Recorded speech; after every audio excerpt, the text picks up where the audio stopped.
Hello, today is Tuesday, February 17th, 2026. Tomorrow is the hump day and still is a holiday, the last leg of the 3 day holiday for Lunar New Year's celebration. But I took out 2 more days as my holiday, so I only have to go back to work on next Monday. I still have like Wednesday, Thursday, Friday, Saturday, and Sunday. So basically, I have 5 more days to go. So I'm gonna relax and uh, meditate more and read a lot of books and also practice English by reading an English article on a daily basis. This article is from This is Africa, and I've never read this one before. I just saved it on my Facebook. The Epstein files are full of this word, goyim, and there is a good chance most people have no idea what this word even means. Goyim can be used simply to refer to nations or peoples, but in this context, it was a slur against non Jews, an expression of Jewish supremacy. In 2010, Sephardic leader Rabbi Ovadia Yosef said, Goyim were born only to serve us. Without that, they have no place in the world, only to serve the people of Israel. Epstein casually referred to non Jews as Goyim in his email exchanges and contrasted his Jewish associates with Goyim in intellectual terms. In one conversation, he said Goyim prosecutors wouldn't understand his financial schemes. One of Epstein's victims, Maria Farmer, said Epstein and Maxwell would frequently use the term Goyim and saw outsiders as inferior. This claim is supported by Epstein's emails.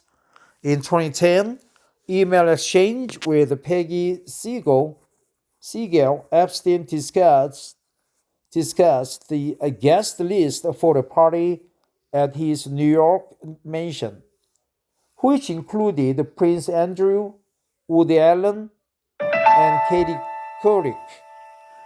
Siegel asked, is it Siegel or Siegel? Siegel asked, is it going to be 100% Jew night?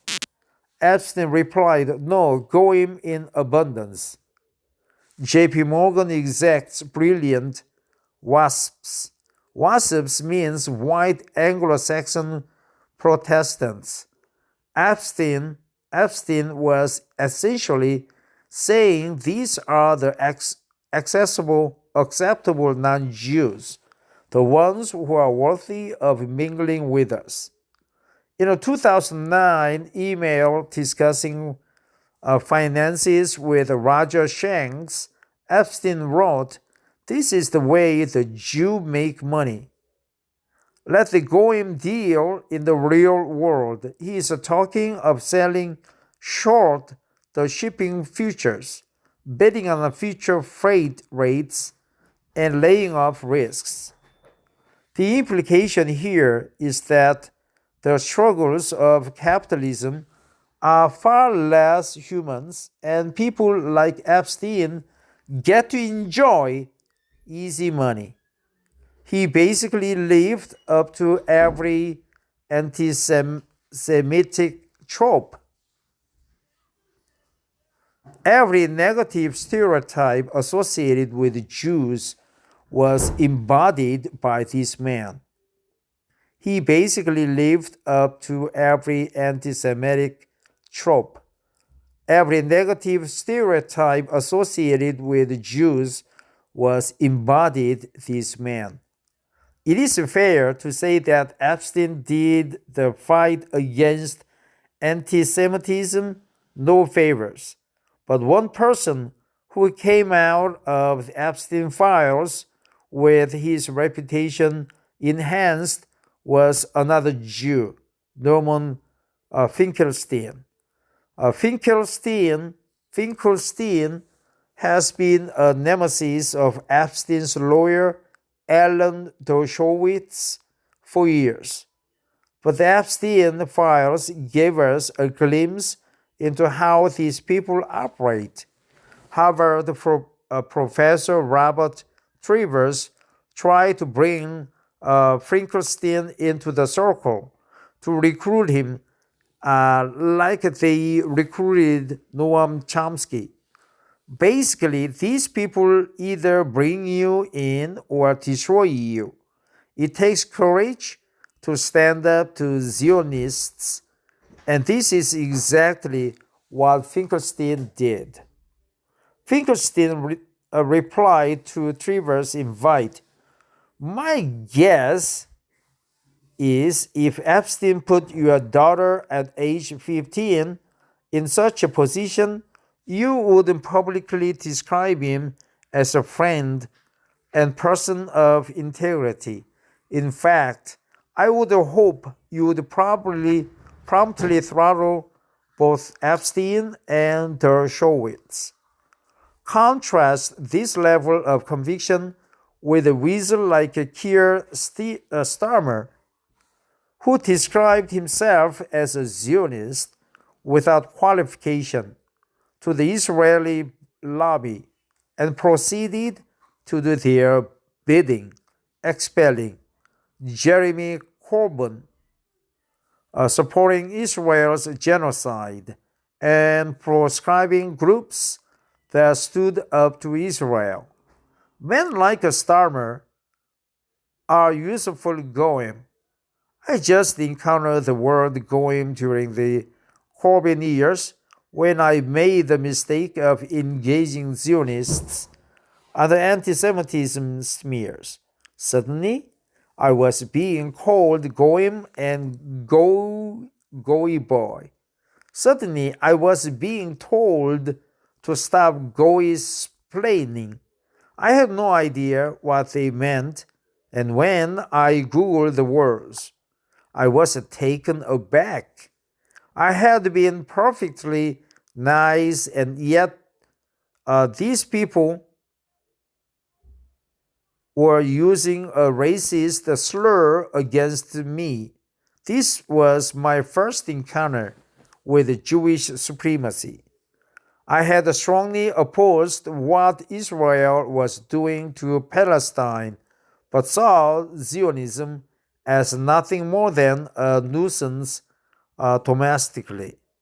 I didn't realize how much it had interfered with the UK until there was a huge lawfare effort against the supporters of Corbyn and critics of Israel. It was then I realized I wasn't just dealing with apartheid supporters online, but people who were taking away our freedoms too. It was then I fully understood Zionism is a worldwide problem. What Epstein and Frankenstein demonstrate in that is that there is a chasm between principled Jews and Jewish supremacists, and one should not be conflated with the other. Conflated, right? That's a good word, conflated. Compare one by one, just like a leaf against a leaf. Conflate. Conflated. The thing is, we are not allowed to talk about Jewish supremacy at all. Zionists do not want us to explain the difference between they will always lose the argument on moral and intellectual grounds. Because, right? At that point, all they have left is censorship.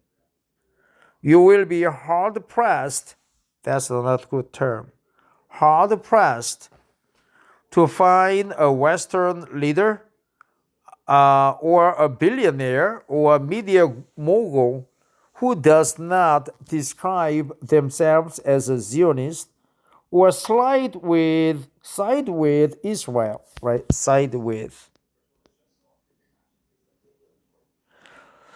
You doubt that? Start listing all the exceptions in the comments. I will be impressed if you can come up with more than three. All of us non-Jews outside the Zionist cabal are considered goyim, without we side with Israel or not. These people are running blackmail rings like the Epstein honeypot, lawfare groups like UK lawyers for Israel, and bribery groups like IPAC. They are the reason our politicians squeak, "I stand with Israel," every time the IDF murders children. Capitulating to Zionism is an act of moral cowardice. It is time we stood up to Jewish supremacy like we stand up to other supremacist ideologies, right? Capitulating to Zionism is an act of moral cowardice. Capitulating to other Zionism is act of moral cowardice, moral cowardice. Right, written by Dystopian Times. So capitulating to Zionism is an act of a moral cowardice. Capitulating to Zionism is an act of moral cowardice. Hard pressed. Side with Israel. Hard pressed. So conflated with, right? Well, that's it. But before we go, let's go back and see what I marked to remember, right? Well, that's it. Thanks for listening. Have a great day. Bye bye.